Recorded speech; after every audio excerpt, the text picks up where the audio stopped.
Friends, good morning. Studies life में आप सभी का स्वागत है। Most important objective and subjective भी आई है, मतलब है भारी भारी important objective and subjective question and answer. दोस्त ध्यान से सुनिए। आप सभी को इंतज़ार था ना कि दीदी ऑब्जेक्टिव क्वेश्चन कब करवाएंगे, तो मैं आप सभी के सामने ऑब्जेक्टिव क्वेश्चन लेकर आई हूँ। जिनको था वर्षों से इंतज़ार, उनका इंतज़ार की घड़ी समाप्त हो गई। अब हम देखते हैं ऑब्जेक्टिव का क्वेश्चन आंसर। दोस्त, मेरे पास लैपटॉप नहीं है, मेरे पास और किसी की सुविधा नहीं है, जिसके वजह से मैं आपको PDF टाइप के नहीं दे रही हूँ, लिख कर ही देती हूँ। तो दोस्त, मेहनत लगता है, इसे लाइक करें, शेयर करें, कमेंट करें। और हाँ दोस्त, अगर वीडियो पसंद आ रही है ना तो अपनी दोस्त के यहाँ भी शेयर करें। चलिए दोस्त, अब मैं देखेंगे। ऐसे तो आप लहना सिंह और सुबेदारनी की प्रेम कहानी पढ़े हैं ना। चलिए, आज वहीं से कुछ प्रश्न उठा रहे हैं हम आप लोग के सामने, उसका आंसर दीजिएगा, ध्यान से दीजिएगा। चलिए दोस्त, जो बच्चे नए हैं सब्सक्राइब करें, ताकि सबसे पहले मेरे वीडियो उस बच्चे के पास पहुँचे जो समझे। सब्सक्राइब करिए, चलिए जल्दी से सब्सक्राइब कर दीजिए। अब देखिए, उसने कहा था कहानी कब लिखी गई। उसने कहा था कहानी कब लिखी गई, तो प्रथम विश्व युद्ध के तुरंत बाद। प्रथम विश्व युद्ध के तुरंत बाद। अब देखिए, उसने कहा था कहानी को कब प्रकाशित किया गया। उसने कहा था कहानी को कब प्रकाशित किया गया, तो 1915 में। अब इस कहानी के लेखक कौन है दोस्त? अगर मैं इसको झांप भी लूँ फिर भी आप बता दोगे इस कहानी का लेखक कौन है। चंद्रधर शर्मा गुलेरी। इनसे एक कहानी का लेखक कौन है, इन कहानी को किसने लिखा था, ये आप लोग को आंख बंद करके भी जवाब दे दोगे। मुझे पता है दोस्त, जवाब दे दोगे। आप लोग ध्यान से पढ़ते हो तो क्यों नहीं जवाब दोगे? ये इतना इजी क्वेश्चन है, अगर नहीं दोगे तो फिर उसके लिए बड़ी शर्म की बात होगी। अब देखिए, उसने कहा था कहानी में किस शहर का चित्रण है। उसने कहा था कहानी में किस शहर का चित्रण है, तो अमृतसर। ये अमृतसर एक शहर है, ठीक ना दोस्त? अमृतसर एक शहर है, उसी शहर का चित्रण है। अब कहते हैं लहना सिंह के मामा कहाँ के रहने वाले थे। लहना सिंह के जो मामा थे ना, कहाँ के रहने वाले थे दोस्त? कहाँ के रहने वाले थे? बताओ दोस्त, कहाँ के रहने वाले थे? अमृतसर में, ठीक है दोस्त। ओ शिट यार, एक क्वेश्चन छूट गया। लहना सिंह के गांव का क्या नाम था? जब लहना सिंह ने सुबेदारनी से पूछे थे तू यहाँ कहाँ रहती है, तो उसने बोले थे कि मंगरे में। और जब लहना सिंह से सुबेदारनी पूछे कि और तू, लहना सिंह ने बोले थे मांझे में। तो दोस्त देखिए, अब आ गया ना मांझे में। ये क्वेश्चन मैंने करवा दी। लहना सिंह के मामा कहाँ के रहने वाले थे? अमृतसर में। अब कहते सुबेदारनी की मामा जी का क्या नाम था? अतर सिंह। सुबेदारनी का मामा जी का क्या नाम था? अतर सिंह। हालांकि सुबेदारनी बोली भी थी कि मैं मंगरे में रहती हूँ, अतर सिंह मेरे मामा जी हैं, मैं उन्हीं के यहाँ रहती हूँ। तो याद रहने वाला चीज़ है, और ये सब बहुत इम्पॉर्टेंट है, भारी इम्पॉर्टेंट है, इसलिए आपको ये याद रखना पड़ेगा दोस्त। अब कहते हैं लहना सिंह किस पद पर थे? लहना सिंह किस पद पर था? किस पद पर था दोस्त? जमींदार के पद पे। अब कहते हैं, देखिए दोस्त, यहाँ ये क्वेश्चन देखिए, सूबेदार का क्या नाम था? लहना सिंह के पति सूबेदार थे, और इसीलिए लहना सिंह के पति जब सूबेदार थे, सूबेदार की पत्नी कौन सी होती है? सूबेदारनी होती है। तो उनका क्या नाम था? क्या नाम था दोस्त? हजारा सिंह। उसका नाम था हजारा सिंह। अब कहते हैं अमृतसर में लहना सिंह को कौन थे? मामा।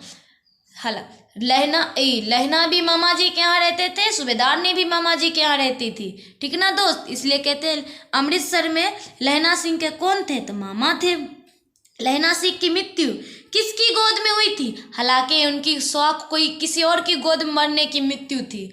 वो सोचे जब मैं अगर मृत्यु होगी मेरी तो किसी और की गोद में मरना चाहते थे, लेकिन मरे किसके गोद में? वजीरा सिंह के गोद में। पटलन का विशुद्धक कौन था? पटलन का विशुद्धक कौन था? वजीरा सिंह। दोस्त याद रखिएगा, वजीरा सिंह। लहना सिंह किस कहानी का पात्र है? लहना सिंह किस कहानी का पात्र है? उसने कहा था। लहना सिंह किस कहानी का पात्र है दोस्त? उसने कहा था। और ये उसने कहा था कहानी क्यों? उसने कहा था कहानी का, उसने कहा था जो कहानी का शीर्षक उसने कहा था लिखा गया है क्यों? क्योंकि सूबेदारनी ने बोली थी ये जब मर रहे थे ना लहना सिंह, तब उनके पति और पुत्र को बोले थे कि जा कह देना उनसे कि उसने कहा था, जो उसने कहा था मैंने वो कर दिया, इसीलिए इसका शीर्षक का नाम रखा गया उसने कहा था। चलिए आगे देखिए, क्वेश्चन नंबर 13 की ओर चलते हैं हम। बचपन में लहना सिंह लड़की से बार बार कौन सा प्रश्न करता था? जब बचपन की लहना और बचपन की सूबेदारनी थी तो सूबेदारनी से लहना सिंह एक ही बार बात पूछते थे, तेरी कुर्बाई हो गई? हाँ दोस्त, यही मतलब तेरी सगाई हो गई। अब कहते लहना सिंह सूबेदार को वापस बुलाने के लिए किसे भेजा था? लहना सिंह सूबेदार को वापस बुलाने के लिए किसे भेजा था? तो वजीरा सिंह को। सूबेदार को लहना सिंह ने सूबेदार को वापस बुलाने के लिए वजीरा सिंह को भेजा था। अब कहते हैं लहना सिंह का सिर अपने गोद में लेकर कौन बैठा था? वजीरा सिंह। लहना सिंह का सिर अपने गोद में लेकर कौन बैठा था? वजीरा सिंह, जब उनकी मृत्यु की समय थी। ठीक दोस्त, कहते सूबेदार हजार सिंह के लड़का का क्या नाम था? बोधा सिंह। सूबेदार हजार सिंह के लड़का का क्या नाम था? बोधा सिंह। क्वेश्चन इस टाइप से भी पूछ देगी, सूबेदारनी का पुत्र का नाम क्या था? बोधा सिंह। भूलने वाला चीज नहीं है दोस्त, याद रखने वाला। चाहे सूबेदार बोल दे या सूबेदारनी बोल दे तो बोल के, या हजारा सिंह के पुत्र का क्या नाम था? तो बोधा सिंह। यहाँ 3 टाइप की क्वेश्चन बन सकती है दोस्त। एक तो सूबेदारनी का पुत्र का क्या नाम था? बोधा सिंह। दूसरा हजारा सिंह के पुत्र का क्या नाम था? बोधा सिंह। या सूबेदार हजारा सिंह के लड़का का नाम क्या था? तो बोधा सिंह। 3 टाइप के प्रश्न, आप बौखिएगा नहीं, आप यूँ जवाब दे दीजिएगा। आप कहते हैं भारतीय सिपाहियों का किसके साथ जंग हुआ था? जर्मनी के साथ। भारतीय सिपाही जिसमें थे लहना सिंह थे, बोधा सिंह थे, हजारा सिंह थे, वजीरा सिंह थे, ये सबको किसके साथ जंग हुआ था? तो किसके साथ? जर्मनी के साथ जंग हो रहा था। ठीक ना दोस्त? जर्मनी लपटन को किसने मार गिराया? लहना सिंह ने। जर्मनी लपटन को किसने मार गिराया? लहना सिंह ने। आप कह रहे सिख, क्या है ये? हाँ, सिख राइफल्स के जमेदार लहना सिंह का नंबर क्या था? 77। सिख राइफल्स के जमेदार लहना सिंह का नंबर क्या था? 77। अब कहते सरकार ने सूबेदार को जमीन कहाँ दी है? सरकार ने सूबेदार को जमीन कहाँ दी है? लायलपुर में। समझे दोस्त? अब कहते गुलेरी जी का जन्म कहाँ हुआ था? जयपुर, राजस्थान में। जयपुर कहाँ है? राजस्थान में। अब गुलेरी जी का जन्म की बात कर रहे दोस्त। गुलेरी जी का जन्म कहाँ हुआ था? जयपुर, राजस्थान में। अब कहते हैं सुखमय जीवन किसकी रचना है? सुखमय जीवन किसकी रचना है? चंद्रधर शर्मा गुलेरी। कछुआओ धर्म किसकी कृति है? कछुआओ धर्म किसकी कृति है दोस्त? चंद्रधर शर्मा गुलेरी की। पुरानी सिंधी किसकी रचना है? चंद्रधर शर्मा गुलेरी की। चंद्रधर शर्मा गुलेरी की ये रचना है, कृति है। ये भूलने वाला चीज़ नहीं है दोस्त, याद रखने वाला चीज़ है। समझे? चलिए, अब बहुत कम ही क्वेश्चन आंसर है, आप लोग बौखिए मत, ये मत सोचिए कहाँ ज़्यादा हुआ। चलिए, कम ही है। अब देखिए, कौन सा निबंध गुलेरी रचित नहीं है? कहते कौन सा निबंध है जो चंद्रधर शर्मा गुलेरी की रचित नहीं है, उन्होंने नहीं रचना की है। तो मजदूरी और प्रेम, मजदूरी और प्रेम। तो ठीक है दोस्त, अब कौन सी कहानी चंद्रधर शर्मा गुलेरी लिखी हुई नहीं है? कौन सी कहानी है जो चंद्रधर शर्मा नहीं लिखी है? तो कफन। कफन एक कहानी है जिन्होंने चंद्रधर शर्मा नहीं लिखी है। गुलेरी जी की बात करें तो दोस्त, चंद्रधर शर्मा गुलेरी जी किस गांव के मूल निवासी थे? मतलब गुलेर के रहने वाले, मतलब गुलेल में वो निवास रहते थे।